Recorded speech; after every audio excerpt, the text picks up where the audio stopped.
Good morning, everyone. Hope all is well. So, we are now going to be going live with an architect who is also my father-in-law. So, I'm super excited to have him on here. He's accomplished some amazing projects around the world, dealing with the Muslim world. Okay, let's take him.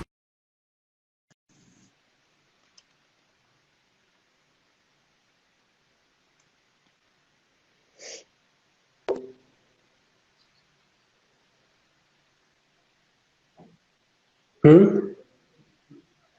I can't see you, Abba. What's the problem? तुम्हारा Can phone पर you try करो. can you use someone else's Yeah, phone? एक minute. Hatim is bringing his phone. Let's try on that phone. Okay, sure. 1 Okay. minute. He's So just I'll getting can his phone. yeah, sure. I'll cancel this and start again when you're back on. हाँ बस he's just come now. One minute. आपको Instagram નથી connected ને મારો Instagram છે ને લેकिन મારો ફોનમાં તો મારો ફોન છે કે મારો કેમ ઇન્સ્ટાગ્રામ નથી એમાં છે લેकिन આપનું નથી કનેક્ટેડ ના હા એટલે તો તમારા થી જ વાત. તમે log મારે સેવ કરી તમે તમે તમે login hold on. અબ્બા તમે તમારાથી જાઓ તમે એ હાતિમભાઈના અકાઉન્ટમાં login થઈ જાઓ. Like you sign him out and you sign yourself in through that phone.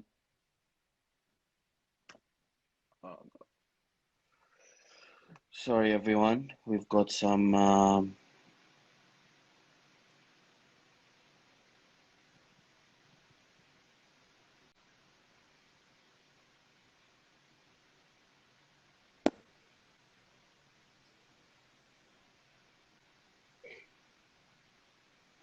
Are we connected now? We are connected, but I can't see you. What's the problem here?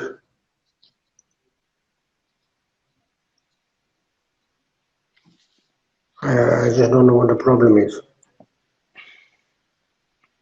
શું કરશું?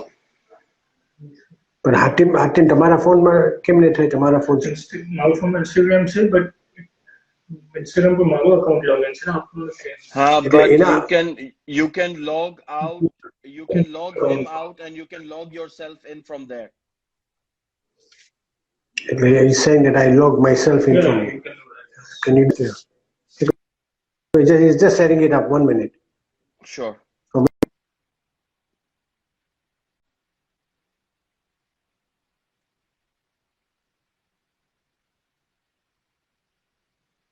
Hello, everyone.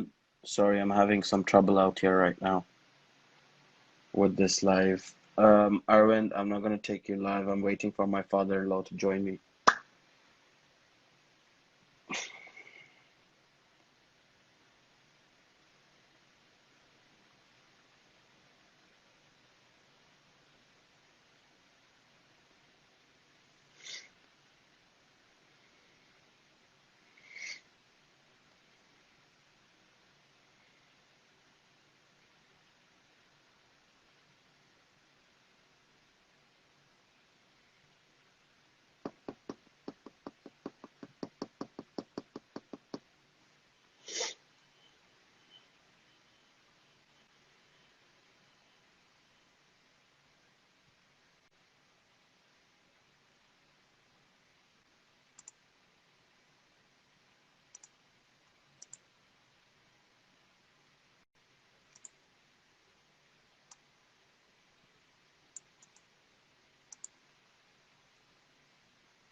Murtaz, are we Yes. connected now? Yep, we're connected. Okay. Thanks. Right.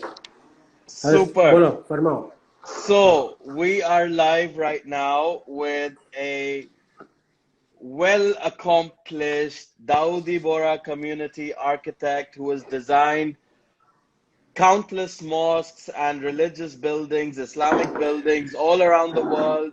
And he's actually my father-in-law as well. So we are live right now with Sheikh Aliasger Jivanjee. Abba, before I get going and we get the conversation moving, can you introduce yourself as to who you are and what you do? Okay, my name is Aliasger Jivanjee. I am originating from a small town in Africa called Tanga, in the northern part of Tanzania. I came to England in approximately 1968. No, 66, sorry, 1966, and then I did my schooling and then my university there. And I decided to become an architect. I completed my architectural studies in around about 1977. And at that time, His Holiness Dr. Sayyidina Muhammad Burhanuddin used to visit London very regularly. He really liked London and visited it regularly.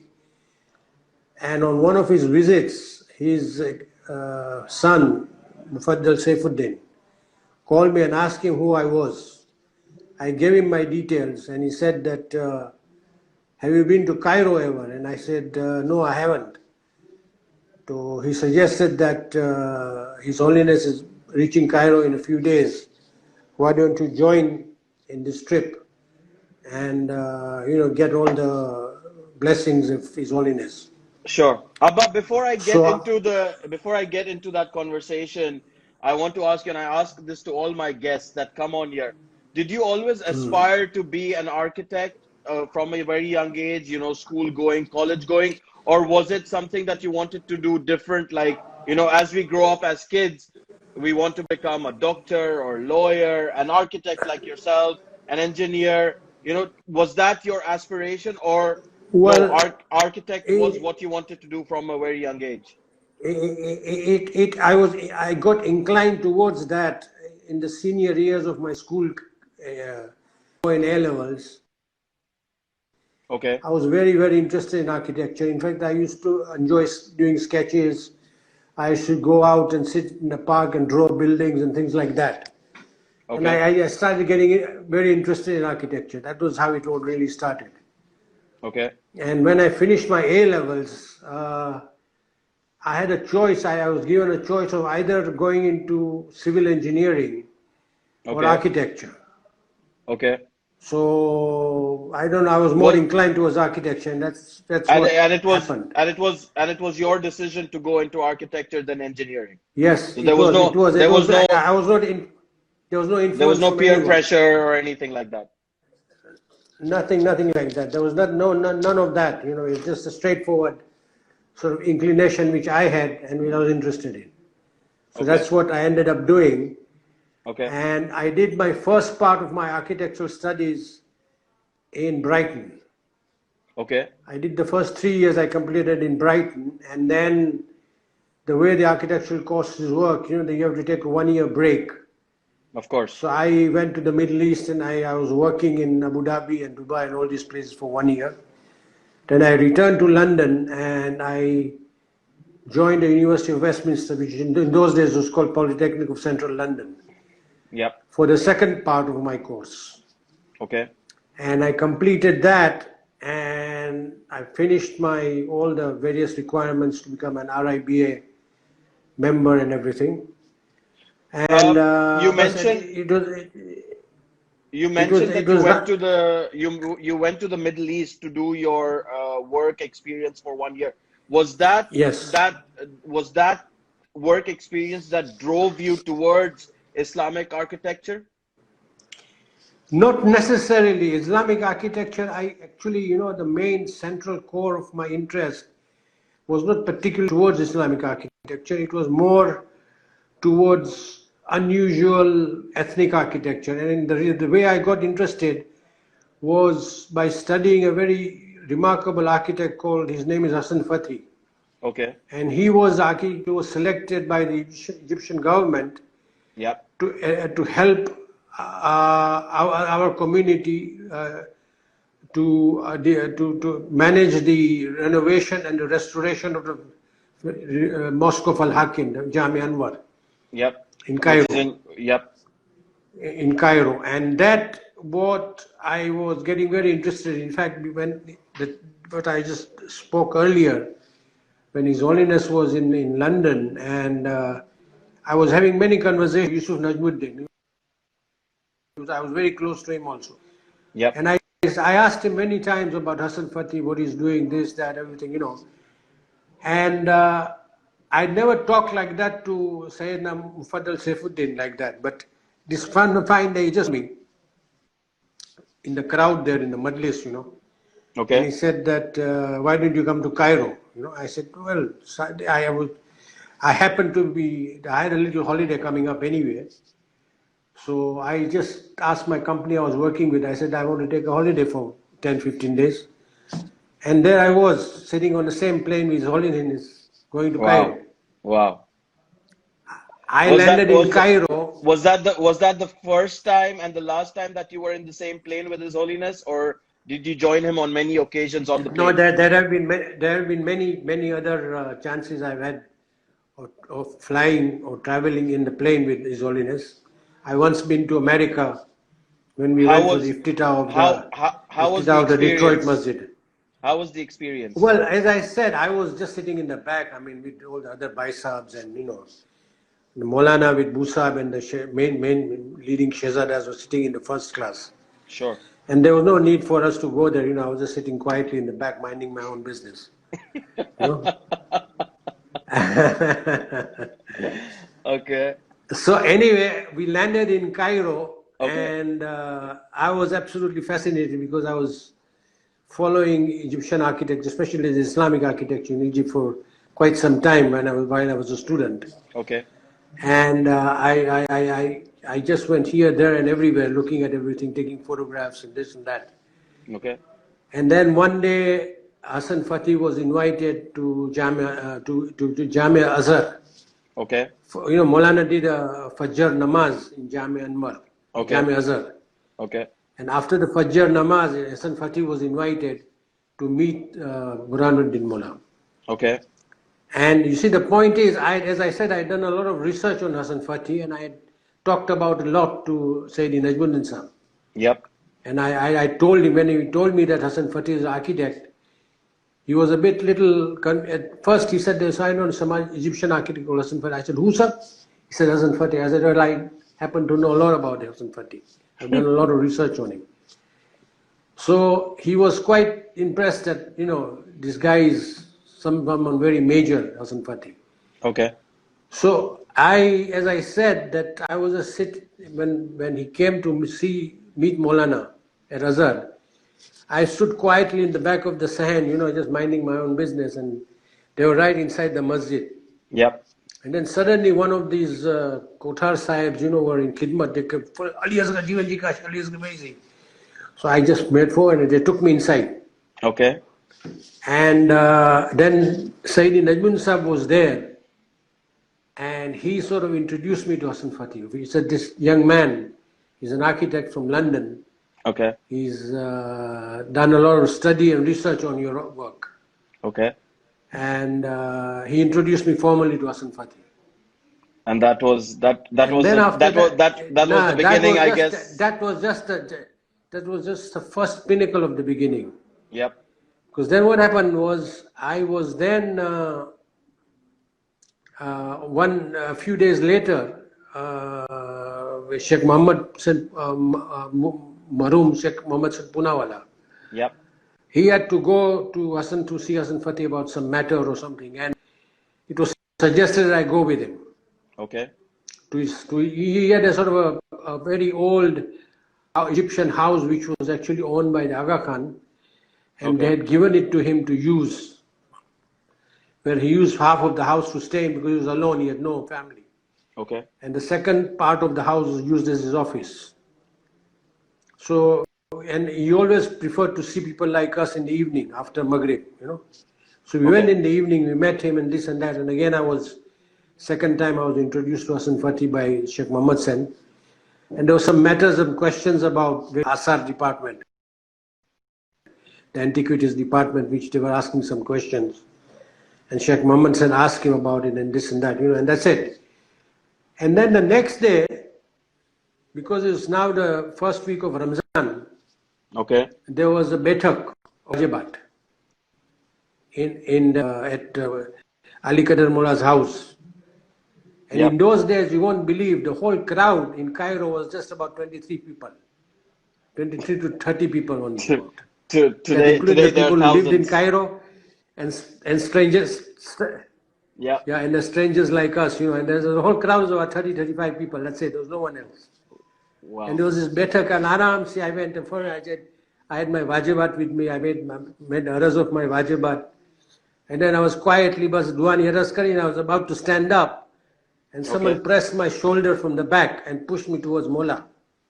Okay. And then I realized it was Ali Qadar Mola, you know. Okay. And he pushed me in front of Huzur Allah and said that this is Aliasger Jivanjee from Tanga. He's an architect and Sayyidina gives permission for him to stay and do the khidmat of Jami Anwar in Cairo. Wow. He doesn't go back to London now. He stays in Cairo and does the khidmat of Jami Anwar. So that was your start to something It was amazing. well. I mean, yeah. It was. I mean, at that time I couldn't understand. I mean, I was a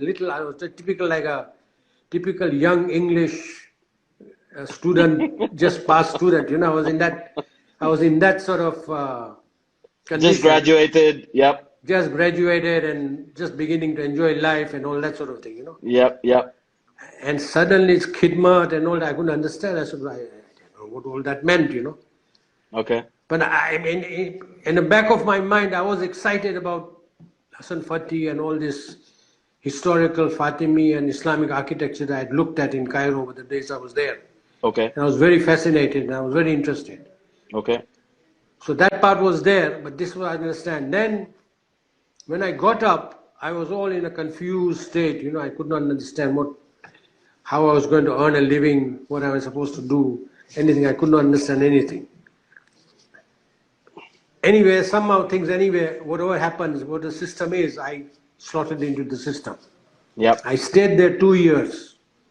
I stayed 2 years in Cairo, and the entire architectural work, I mean, the decision making was taken by Hassan Fatih, and from our side, of course, the Shehzadas and all the other senior people, Baisab, they take the decisions. Yep. But the actual drawing work, the actual physical drawing work, because in those days, there were no computers or AutoCAD, no fancy software, nothing. It was all hand draw sketching. by hand. Yep. Hand, proper. There was a system, you know. Yep. I had to proper that. And I did in the 2 years I stayed, I must have done over 100 drawings. Wow. Of every detail of Jami Anwar. And every single detail. I just want to ask you this, like Jami Anwar, for people who don't know, that is one of the largest mosques of the Fatimid era. It is. Let me describe it Cairo. to you. It is. Yep. It is what is classified as a hypostyle mosque. Yep. And it is a total. The masjid is a total area of 13,500 square meters. Wow. And it is the fourth largest mosque in the world. Wow. Today. And you fourth were largest mosque in the world.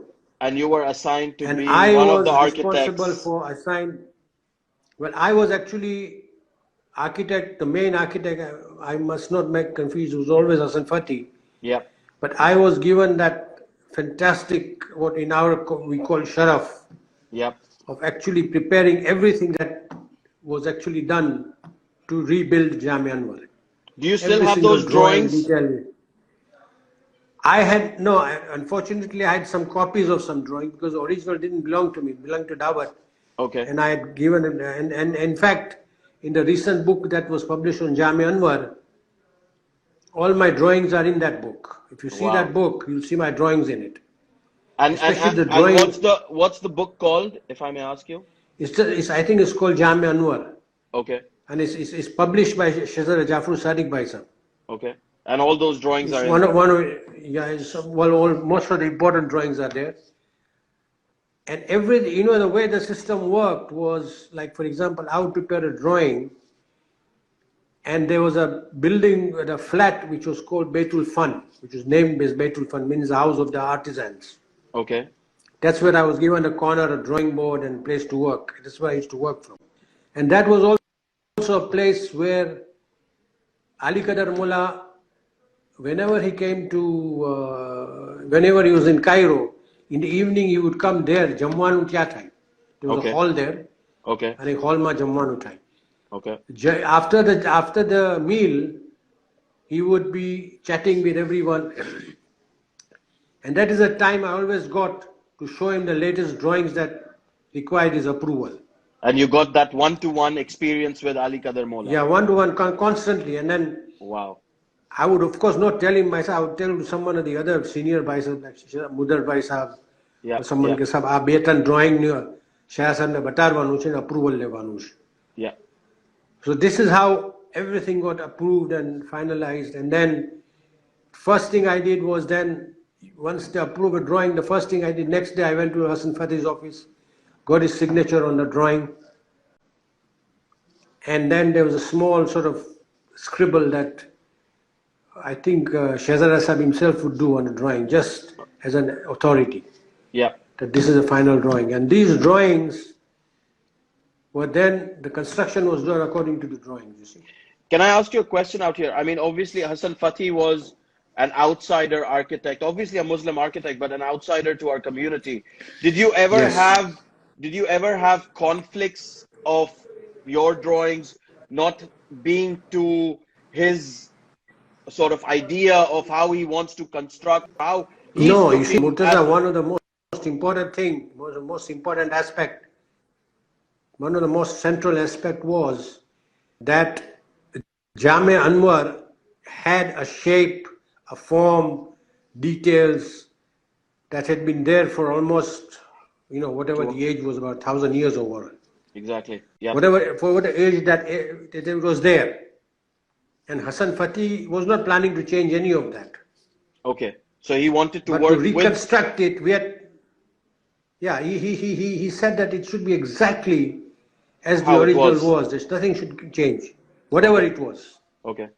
Now the only changes that he allowed us to do, which was technical changes, like for example, you see the whole of Jami Anwar was destroyed quite in a major way because of earthquake. Egypt is famous for earthquakes. Indeed, indeed. So one of the systems we used was, they've got this huge, it's an 11.5 meter height from the ground to the top of the ceiling of the Jami Anwar.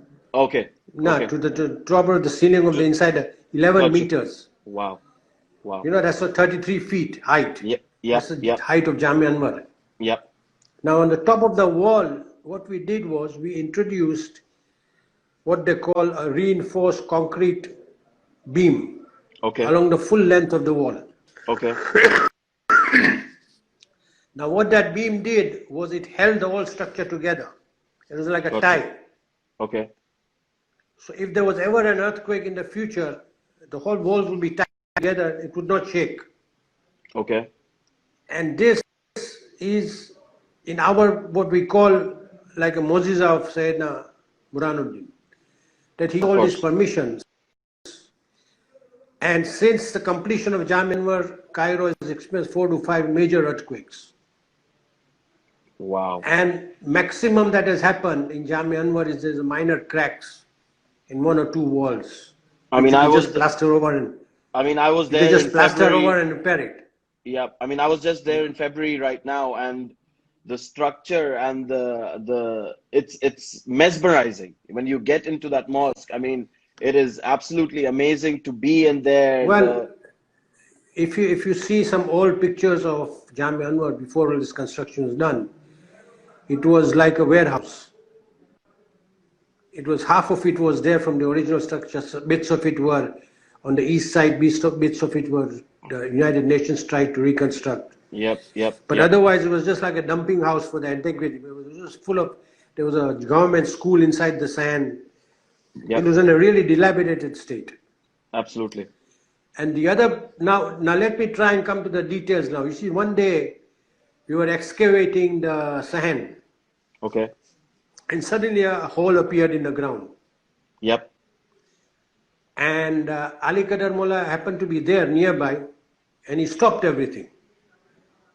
And he just stood there and said, "આ નીચે છે ને આ કૂવો છે જે ઇમામ હાકીમી originally સહેનમાં બનાવેલું જામે અનવરના."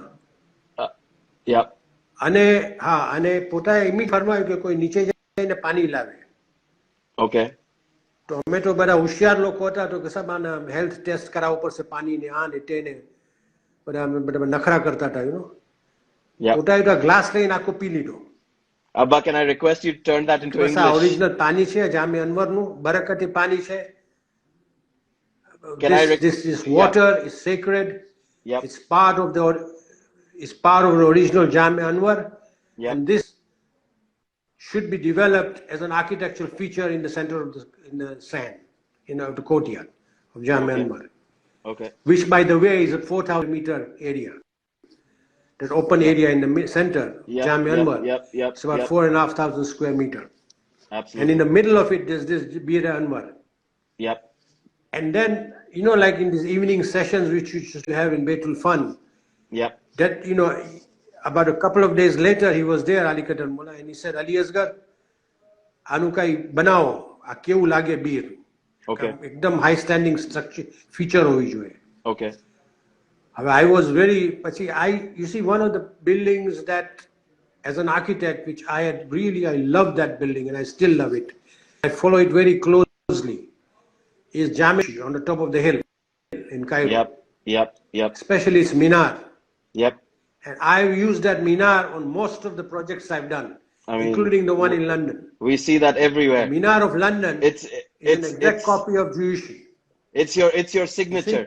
When you see that minaret, we know that it's Aliasger Jivanjee who has designed that mosque. And I've used the same way in many other projects that I've done in many parts of the world. Even the one in Houston, the one in Toronto.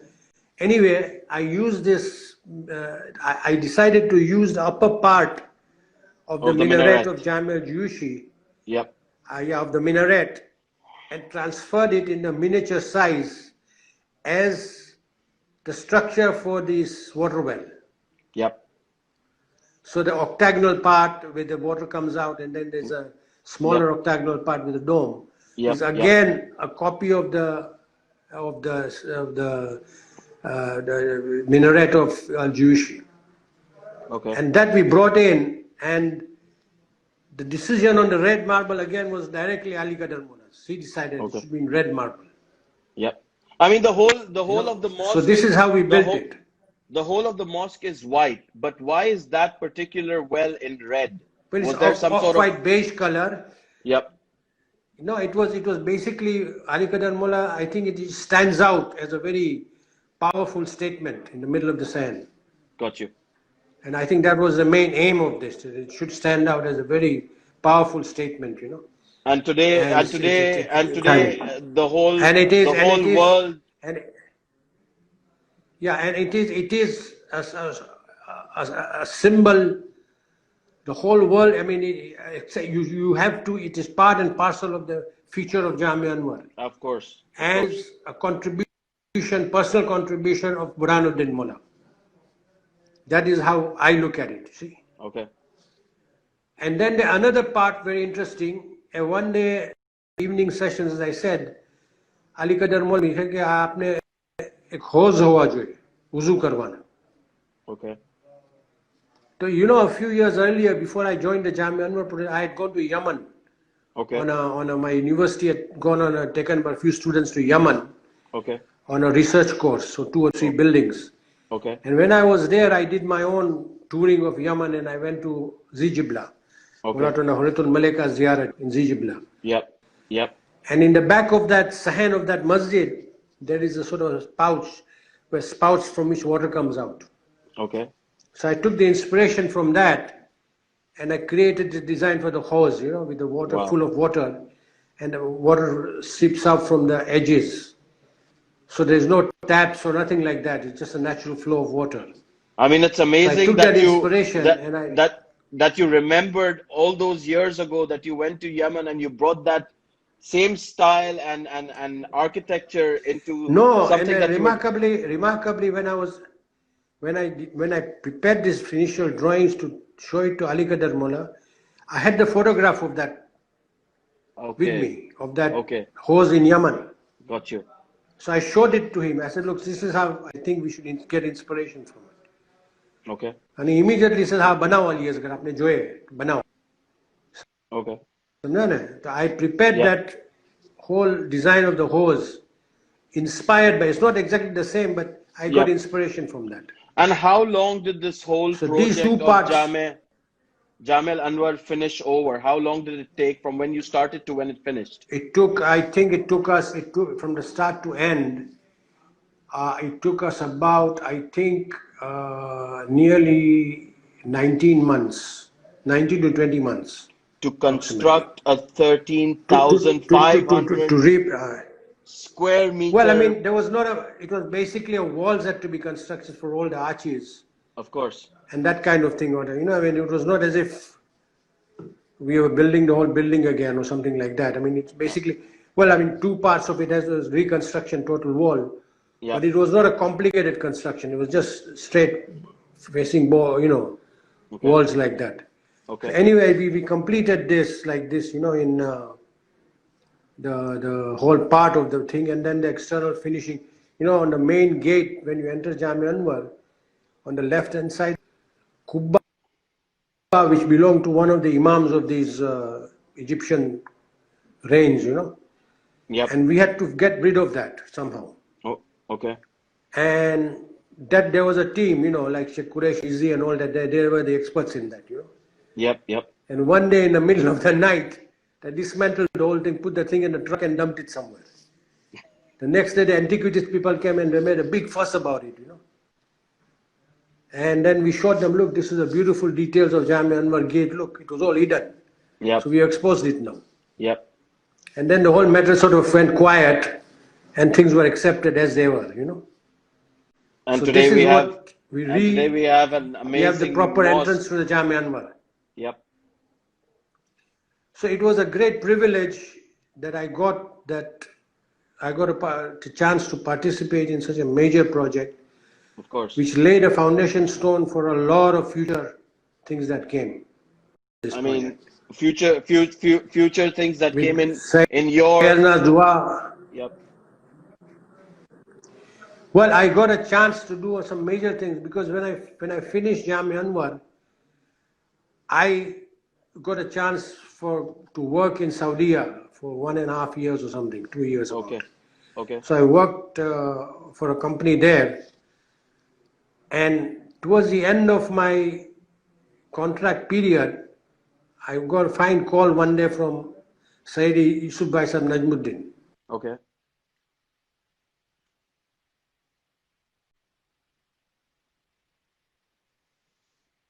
Hello. Hello. Can you hear me? Yep. We're here. He said Maulana is doing a sort of iftitah of Jamia Anwar and Jamiatul Sefia in Karachi. અને રજા એમ થઈ છે કે તમે જઈને નાખી complete કરો. There's only Okay. 4-5 months left. Okay. You've got about 4 or 5 months and we want you to complete the whole campus. Wow. So the next few days, I've suddenly found myself, for the first time in my life, in the end of May, when the temperature was 100 degrees, I landed in Karachi. Okay. I'd never seen Karachi in my life before. First time in my life, I landed in Karachi. And you loved it so much that now you've settled there. And I never left. No, I never left. Anyway, I got a chance to work on the Jamia project, and we did a lot of very detailed, interesting details, this, that, you know. And we basically it had a completion part was the main thing. There was 2 or 3 details which had to be done, like for example the Zawiya library, which was the first of its type in Islamic history. Okay. In Karachi Jamia. Now they have Okay. it in all the other Jamias, but when we did it in Karachi, it was the first of its type and basically relates to the central part, which is a Quran. Okay. And that section is the recreation of the Bir Anwar. Okay. The one which I just talked about, you know, that center of the sand. The well, And yes. around it are the 6 parts of our community's history. From the period of Rasulullah to the period of Maulana Ali, then the period of the Immat, then the period of the Yamandais, then the Hindais, and then Sayyidina Tarsibun and Sayyidina Mon Buranuddin. Okay. It 6 sections much. Okay. So this was the first time we created this library, and it was built, you know, and Ganu Kushte Buranuddin Mullah Dekhine. He was very, very pleased, you know. Yep.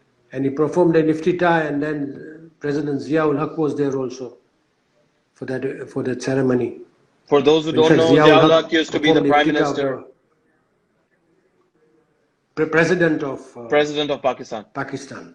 Yep.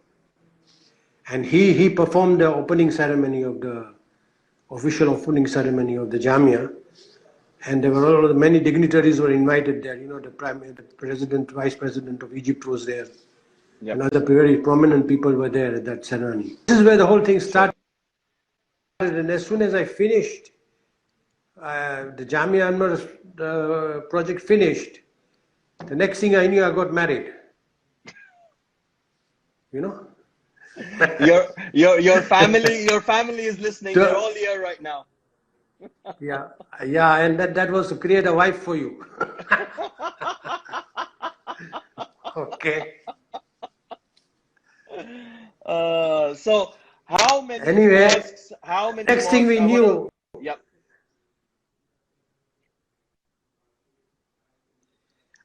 For our community, I've done altogether about 22 mosques. Wow. And for the Islamic community, especially in Malaysia, yep, I've done 2 very big major mosques. Yep. I was involved with the Putrajaya Mosque, which is there, and then I was involved with the Bukit Damansara Mosque. Wow. And all these projects can be seen on my website, www.ajivanjeearchitect.com. Okay. If you open that website, you'll see all my projects on that. Wow. But as I said, it was the mosques I designed, like for example, the Surat Masjid, which was part of the Jamia. Yep. Now that mosque was already built, it was there. Yep. Yep. But it had to be revived and renovated. And it had to be reshaped completely. Of course. So that's like that's the way it worked. And then there are things like the masjid which I did in London. Yep. You see? Yep. Now that project, for example, was in a different kind of situation because it was done at the time when there was a lot of anti-Muslim and anti-immigrant scenario existing in UK. Yep. Yep. Racism and that type of, I mean, basically there was a ruling party or ruling people in the major councils and everything who were really, and they had to find any which way to stop such projects. Yep. But like for example, it took I think you know this, it took us about almost 5 to 6 years to get a permission. After we bought that land in Ealing, it took about 4 or 5 years to get a permission. Wow. Now the way we planned it, you see, from day one, we decided that we will not make the masjid prominent from outside. We will screen it. Okay. And in such a way that the perimeter of the whole project looks like a typical English housing estate. With brick architecture, English type buildings. Of course. If anyone's passing there, they would not even think that they would not even think. I have been there with outsiders so many times, and they come into the gate and they're like, wow, we have passed this area like 1,000 times or whatever, but we've never noticed that this would be a mosque. There would be a mosque at the back of this brick wall. or the housing estate, you know. So This was the entire concept for the design of the London Masjid. yep, Now the masjid part itself, I think that it was inspired primarily by the concept of Fatimi architecture. okay, Especially, again, I took inspiration from Jamia Anwar for the series of stages you go into to reach the Qibla. yep, You have to have, there's an entrance, then there's a sahan, yep, then you enter a masjid, and then you reach the Qibla. yep. That same concept which is used to design this whole project. And was that your And concept, again, or we was use, that yes, sorry. Burhanuddin Molla's concept? Well, it was a concept which I had to design, I had to conceive as an architect. Okay, Then we presented the whole to the Burhanuddin Mullah and to all the other Shehzadas. In yep, the forefront, most was Shehzada Kaijur Baisa. yep, First, we had to show him everything. of course. Then he would take it to Burhanuddin Mullah and get the approvals, whatever required, and then we proceeded with the work. Do you So this is the way we did it. do you feel that this was one of another personal project of Maulana, the London?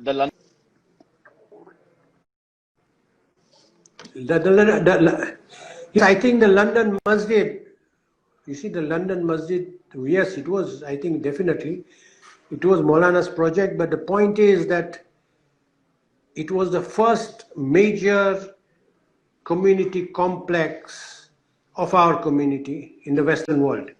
Yep, you're right. And that is very important. Yep, You see, after that, many other things came up, you know, all sorts of things in England, in in the France, whatever. US. Yep, yep, US, you know, and then we did, as I said, the masjid in Houston. yep, That was a much bigger complex. I designed that also. yep, And in that also we used the same concept. You see, in that we, again, Houston Masjid, I was inspired totally by Jamia Anwar.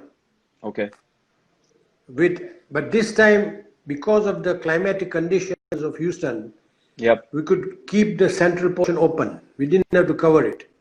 okay, And we attached on the sides, one side is the Jamaat Khana and one side is the Madrasa and all that, you see. But I yep, yep, decided to keep the center open and make it into a very beautiful architectural garden. yep, And even today, that place is not just like that, a garden, but the youngsters are using for Quran Hifz. They walk on it and do the Quran Hifz in that garden. yep, So it's used in a practical way. You see, of and course. then again, like for example, the small masjid in Bayview in Toronto, which I did. Yep, The concept is the same, and then I brought in another very interesting idea, because if you go to Jamia Al-Akmar okay, in Cairo, yep, I know you recently been to Cairo, you've seen, you know, the gate, yep, the yep, main entrance is not tally with the Qibla. yep. It tallies with the It's a bit, street. yes, Then indeed. you go You're in and right. you turn towards the Qibla. Exactly. They So they that actually concept, I mentioned used this it, to us. and I used that concept in Toronto. Okay, If you enter the Toronto Masjid, you go in after dropping your shoes, you have to turn yep, towards the Qibla. okay, So I used that concept in Toronto. In the other places, we didn't really have to do it because everything was in a straight line. But here there was a possibility because the Qibla, the road and the parking area was in one direction and the Qibla twisted. So I used this as an excuse to create this detail. I don't want to with your. Can't hear. Hello? I want to ask you about your. Hello, I can't hear Can you you. hear me? Can you hear me now? Hello? Yeah, I can hear you. I can hear you. I hear you now. So I don't want to take you too much into detail with all your projects and everything, but your latest project that you did was one of the latest projects that you did was the Nairobi Jamia for Dawoodi Bohra, and where you designed the mosque of that Jamia. How was that? Yes. How was that experience for you? Well, it was a remarkable experience because of the fact that the instructions was from Ali Qadar Mola, he wanted to recreate Jame Anwar. Got you. Now, of course, we couldn't recreate because we didn't have the area of Jame Anwar to recreate it. Of course. And in fact, such a huge masjid was not required. Yeah. This was just for enough for about, say, 200, 250 students. Got you. Sorry, 1,000 students. Got you. 500 boys and 500 girls. Yeah. So it was set for that situation. Okay. But we took a lot of pain and a lot of effort to get the detailing exactly in a way in which it tallied Jame Al Anwar. with Jame Anwar. Like the main entrance is an exact replica of Jame Anwar. I mean, I The haven't two been there minars myself, but in Jame I want to Anwar. go there and I want to see it. Now, if you go to Jame Anwar, you see there were two different types in the original minars of the Jame Anwar. There were two different types of minar. One was an octagonal one, which is on the right hand side. Yep. On what was called the Maghrib side. Yep. Because if you're facing Qibla south, on the west side was an octagonal Qibla. Minaret. Minar. Yep. And on the east side, there was a circular minar. Okay. Originally, at the time of Imam Hakim, we built originally. Yeah. So when we were doing Nairobi, because Nairobi is on the western side of the world, Yep. in terms of Jamia, Yep. Burhanuddin Ali Qadar Mullah gave a decision that both minars should be octagonal. Okay. And when they did the Marol, which are doing the Marol project, there he is given decision that both should be round. Because it's in the east side. Because on the east side. Yeah. You see, so this is one of the details that is very interesting. Super. So so this detail is the exact original detail that existed in Jami Anwar. Exact, every fine detail in it is original. The main and how long entrance did it is take Jami you Anwar. How long The did whole it take you to finish the whole ceiling project? Well, I mean, we worked on it for nearly 2.5 to 3 years. I'm almost 2 3/4 years we worked on it continuously. Because there's a lot of detailing. It takes, I mean, the masjid part especially, it was all stone carving. Yep. On white stone, which came from Balochistan in Pakistan. Okay. The white stone. Yep. And a lot of the carving work and the detailing was done in Karachi.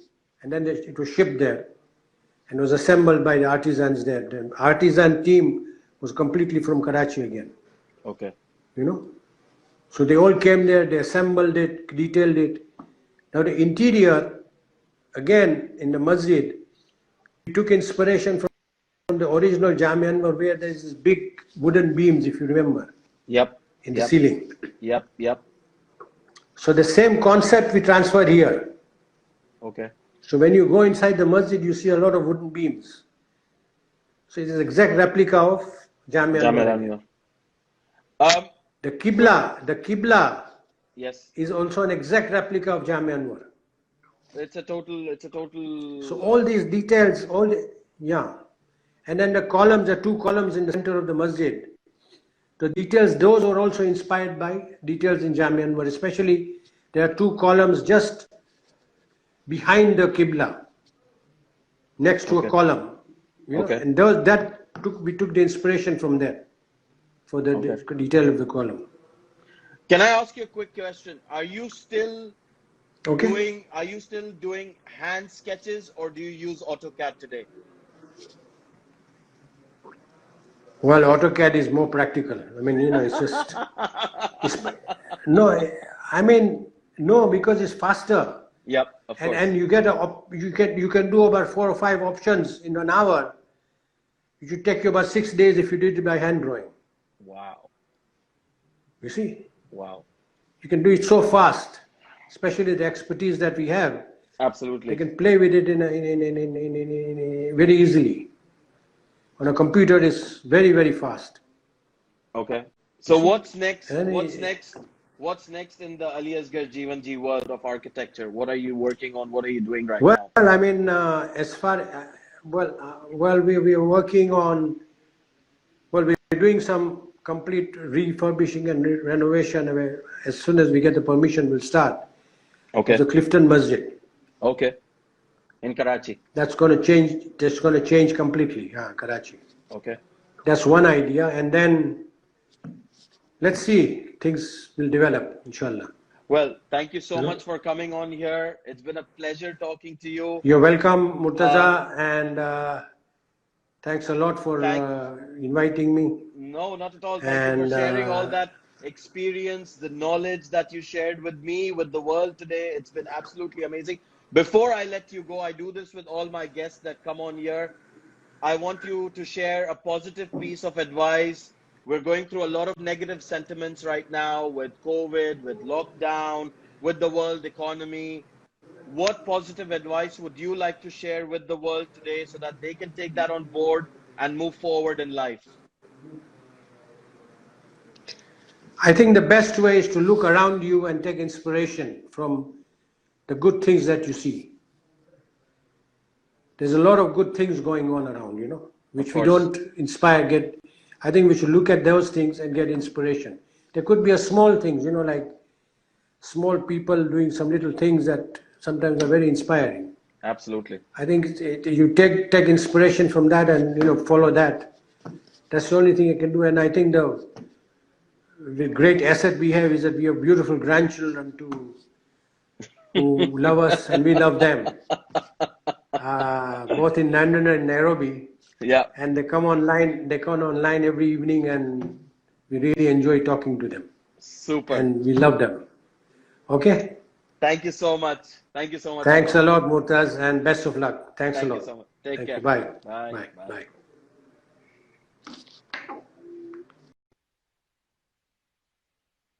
Well, what an amazing conversation with my father-in-law, Sh Aliasger Jivanjee, a Dawoodi Bohra icon, and an architect who, like he mentioned, 22 mosques around the world is an absolute achievement to have, especially for the community. He also designed